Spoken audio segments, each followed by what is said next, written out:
Hindi biro ang pagboto at minsan lang magkaroon ng karapatan na pantay-pantay ang lahat sa pamamagitan ng pagboto. Kaya kailangang suriing mabuti ang mga kandidato. Nasa kamay nating mga mamamayan ang ikauunlad ng ating bayan. Kaya sa darating na eleksyon, piliin ang kandidatong totoong magsisilbi sa bayan. Kilalanin ang mga kandidato sa pamamagitan ng isang tapatan. Tapatan ni Panggat. Tapatan nilang ipakikilala ang kanilang mga sarili at ipapaliwanag ang kanilang plataforma. Sa kauna-unahang pagkakataon sa mundo ng FM radio station, dito sa Metro Dagupan. Dito lang sa kauna-unahan ang 90.3 Energy FM Dagupan. Sabay-sabay nating kilalanin, kilatisin ang karapat-dapat na susunod na mamumuno sa ating bayan. Tapatan ni Panggat, kabuluhang panayam at pagkilatis sa nais mong maging pinuno.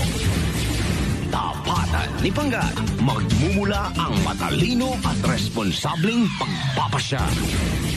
Tapatan ni Panggat, siya na kaya? 90.3 Energy FM. Pag-awa mong sabihing radyo, sabihin mo, Energy masamsamit.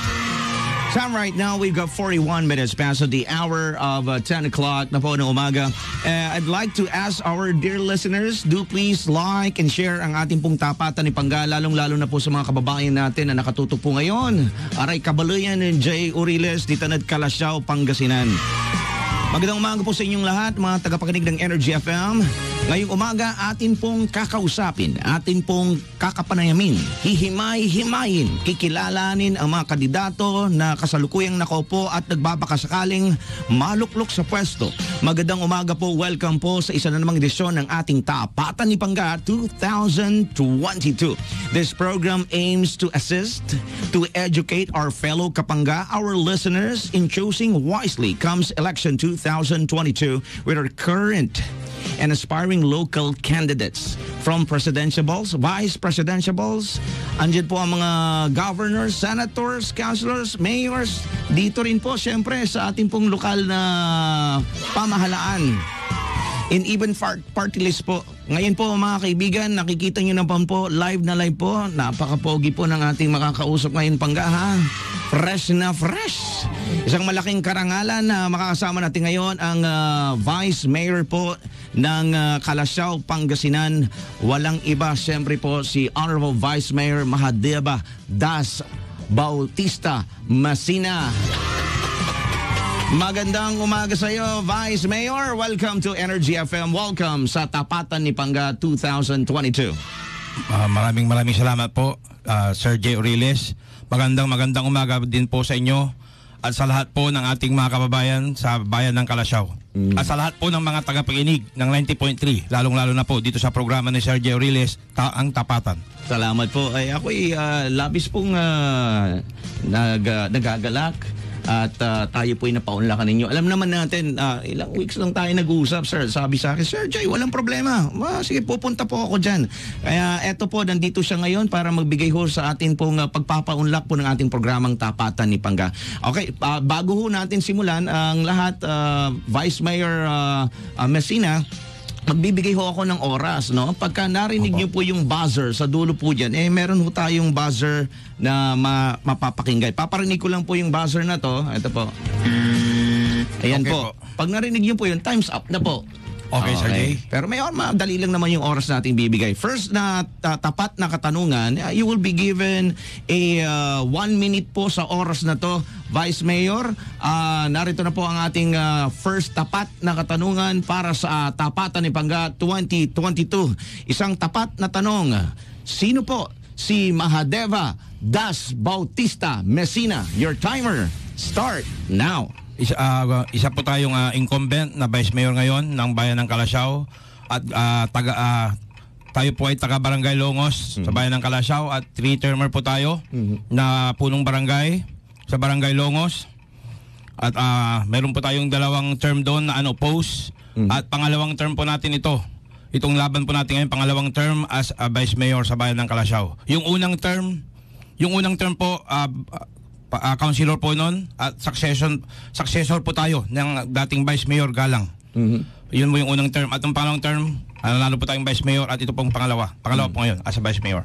Ayan. Sana makabalik po tayo sa tulong nila ng mga kababayan. Laking ayan, yun po of course, hindi na ho natapos ni Vice Mayor yung 1 minute niya. Marami pa husang oras na pwede pa sanang ibigay sa atin. Pero syempre, dahil nandiyan lang po, ako po ay tatalo na ho kaagad sa next question natin. And I'll be giving you an ample time to answer this question. Ibig sabihin po, pwede kitang bigyan po ng 4 minutes for this question.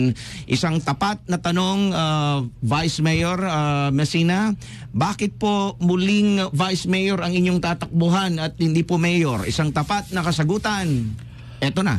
Marami pa po tayong gustong mangyari as a Vice Mayor, pangalawang ama sa bayan ng Calasiao. Marami po tayong programa sa bayan ng Calasiao at sa mga iba-ibang mga barangay.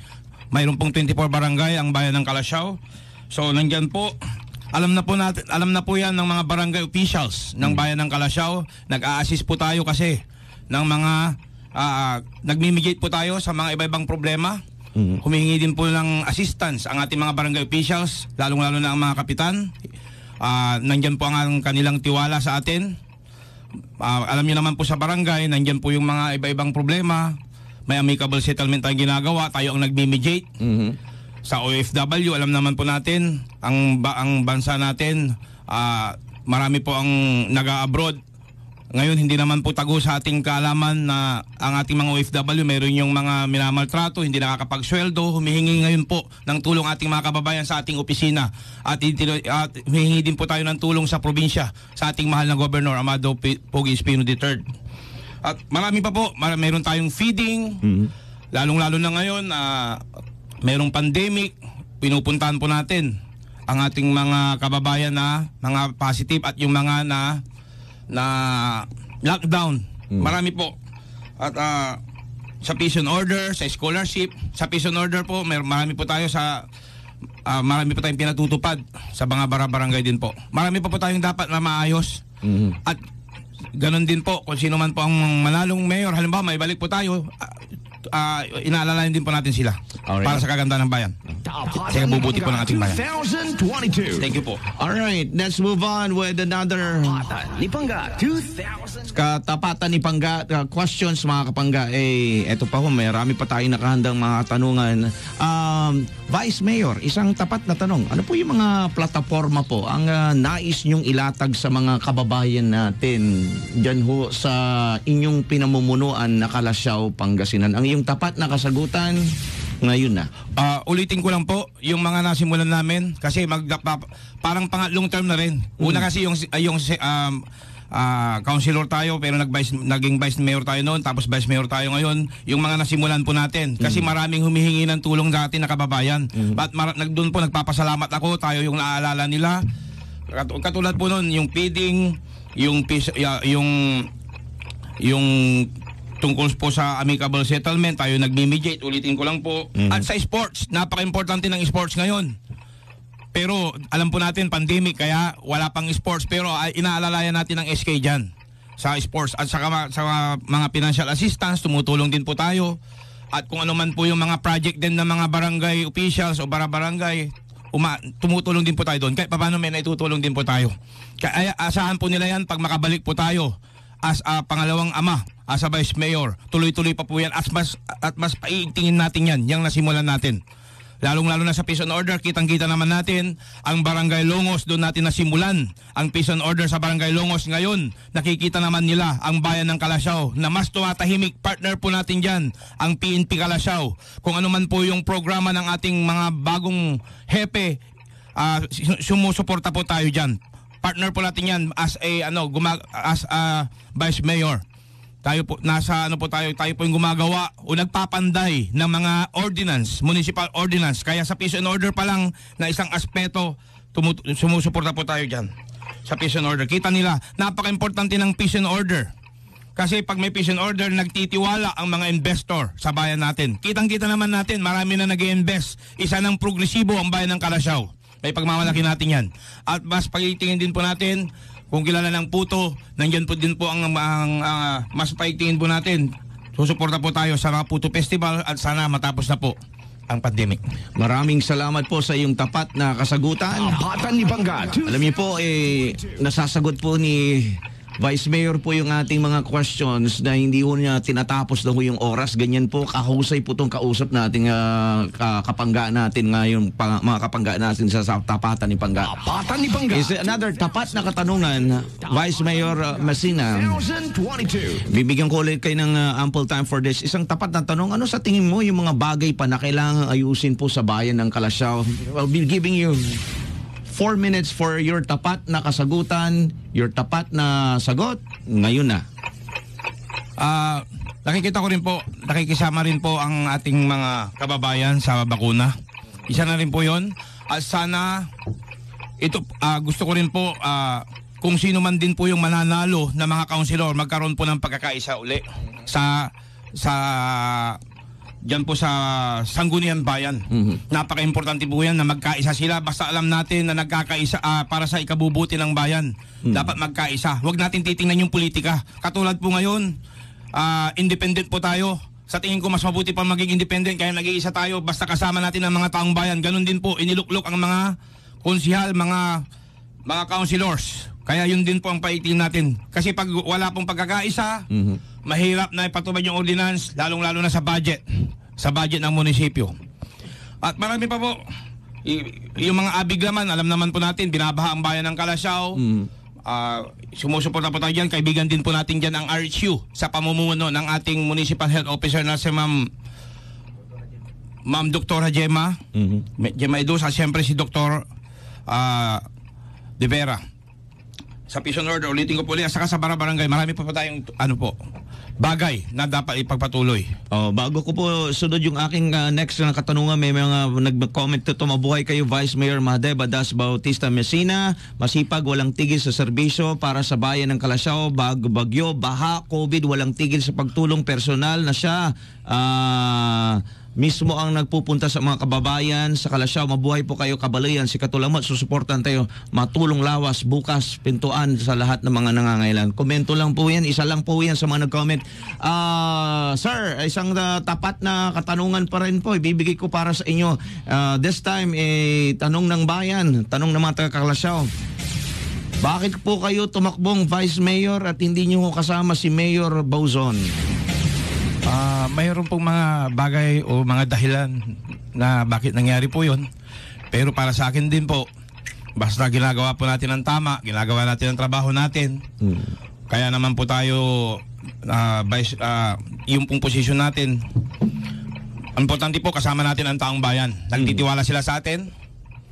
Ginagawa po natin yung makakaya natin, yung best natin para sa ikabubuti nila at sa lahat ng aspeto. Mapa-health, lahat po ba, sir? Okay. Hindi na ho tinapos ni... At sila po yung nagpapalakas ng loob sa atin, sir. Sila yung nagpapalakas ng loob sa atin. Nandiyan po yung pagmamahal nila. Lahat po ng bagay, sir. Okay. Another, this time I'll be giving you 1 minute just for this question, Vice Mayor Messina. Isang tapat ng tanong. Kung ikaw nga po muli ay mahalal bilang Vice Mayor ng bayan ulit ng Calasiao at kung sakaling ang kabilang partido mo po ang mauupo, paano mo pakikisamahan kung hindi po mga kasama mong mayor at kasama mong mga sangguniang mga councilors mo ang hindi pala rin, ikaw lang pala rin? Paano ka pa makikitungo? 1 minute po yan ang tapat na sagot. Wala naman pong problema dyan, Sir Jay.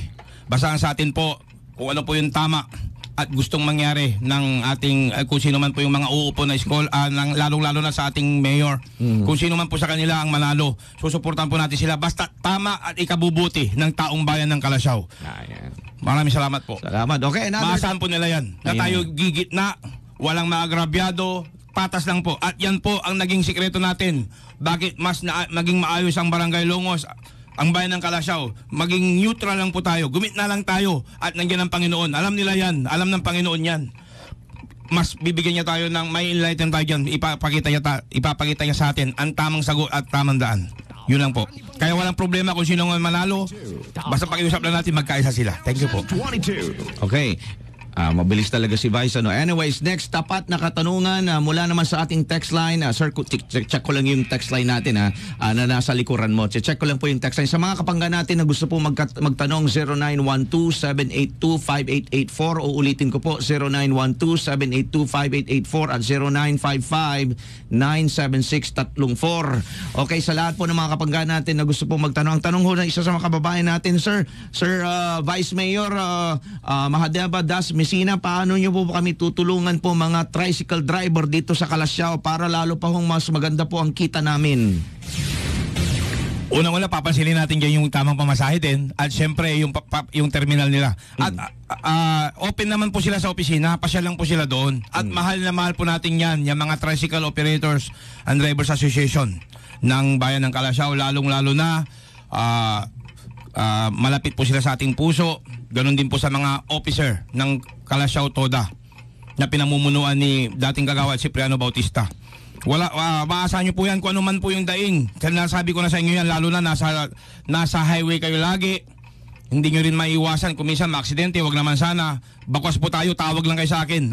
Ilang beses na po yan na nangyari. Papunta lang sila doon sa sports complex. Doon po ang opisina natin. Kung wala ako sa sports complex, nasa Barangay Lungos lang po ako. Punta lang sila, maasahan nila yan. Lalo na mayroong kunting diskriminasyon pag sa tricycle driver. Lalo na pag nangyayari ang aksidente, punta lang sila doon.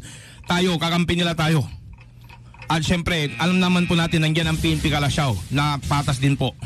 Okay, naabot tayo ng oras ngayon. Pero another tapat na question, ito nabasa ka lang kanila. Isang tapat na tanong, Vice Mayor, ano po ang programa ninyo sa amin po mga senior citizen ng Calasiao, Pangasinan? Yung tapat na kasagutan ngayon na. Mahal na mahal din po natin yung senior citizen. Nandiyan din po yung mga, pag may mga program sila. At sa totoo lang po, Sir Jay, pumapasyal din po sa atin ang mga association ng senior citizens sa opisina. Nakakatuwa at binibigyan natin sila ng respeto dahil sila yung tinatawag natin na mga laki, bae. At lalong-lalo na po yung kanilang mga tinatawag doon na yung natatanggap nila buwan-buwan, yung pension.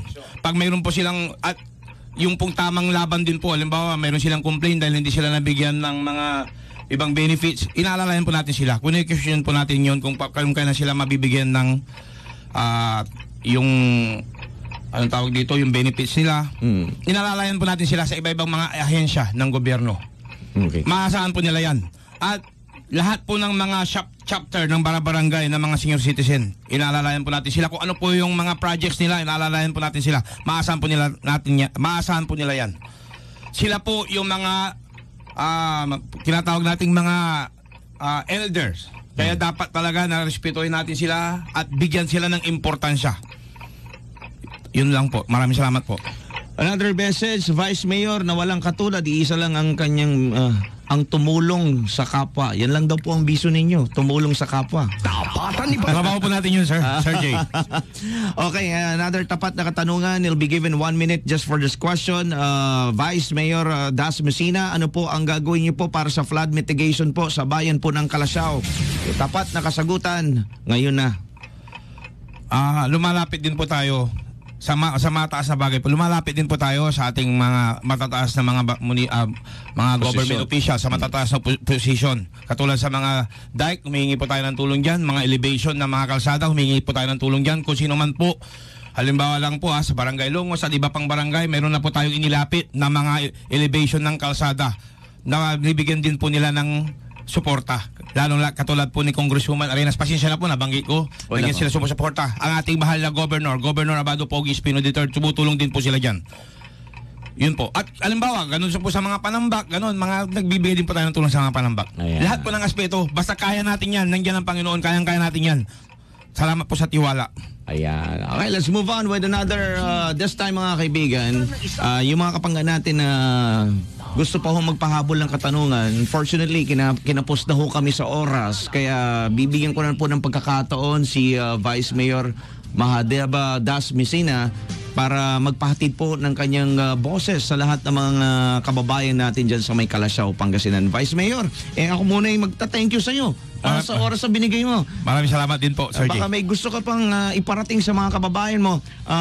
May mga dami nag-message sa iyo. You're the man, you're the best Vice. Go Paring Vice, the action man. Ayan. maraming salamat sa tiwala po. Opo. At nakakatuwa po, nandiyan yung tiwala nila. Basta tuloy lang po nilang pagtitiwala nila. Binibigyan natin yung ating katawan, ang ating sarili, ang ating oras. Maraming salamat. At sana makabalik pa tayo para may tuloy-tuloy natin yung serbisyo natin. Kahit nag-iisa tayo na lumalaban, nag-iisa lang ako na wala akong partido, basta nandiyan kayo na mga kababayan ko, na minamahal ko, kayo nagbibigay ng lakas ng loob ko. Nagagawa ko ang aking trabaho dahil sa inyo. Maasahan ninyo, kakampi nyo. Ayan, magtulilingkol kakampi nyo. Itutuloy natin yan. Yang sa sports, OFW, assistance, kasama naman, marami tayong kasama dyan na tutulong sa atin. Scholarship, lalo na sa barangay, sa peace and order. Importante yung peace and order. Sa peace and order. So, yan po yung isang concern ng barangay. Maasahan po nila tayo dyan sa mga, iba-ibang kaso. At syempre, itong dinadaanan na pandemic, mag-pray lang po tayo. At sa mga sa school, sa DepEd, asahan po ng mga DepEd sector, nandiyan po yung ating suporta. Okay po? At syempre, sana ipagdasal din po natin na matapos na po itong pandemic, itong COVID, na sana rin wala ng mga variant. Ang masasabi ko lang, sundin lang natin yung mga health protocols at magpabakuna po tayo. Magdasal lang tayo, alangin ng Panginoon, matatapos din po ang lahat. Magkaisa po tayo para sa bayan ng Kalasyaw. Mabuhay po ang bayan ng Kalasyaw. Mabuhay po tayong lahat. Mabuhay din po Maraming kayo. salamat po, Sir Jay. Maraming salamat po sa inyo po ang isa na namang edisyon ng Tapatan ni Pangga 2022. Sa muling pagbabalik na ng Tapatan, atin naman po makakausap mga kaibigan ang Vice Mayor naman po ng Binmalay, Pangasinan na tumatakbo bilang Mayor din po ng Binmalay, si Vice Mayor Edgar Mamenta. Kaya ngayong oras pa lang to, gusto ko lang pong pasalamatan muli si Honorable Vice Mayor Mahadeva Das Bautista Messina sa atin pong pagpapaulak na binigay niya sa ating programa. Mula pa rin po sa 90.3 Energy FM, ito po si Jay Uriles sa muli na namang edisyon ng Tapatan ni Pangga 2022. Balik po tayo with more of your favorite hits. Bago naman to, kunin naman po yung programa sa Energy sa tanghali with Inadora. Salamat po mga kababayan sa lahat po ng mga nanood sa ating live. With Kuya Jay.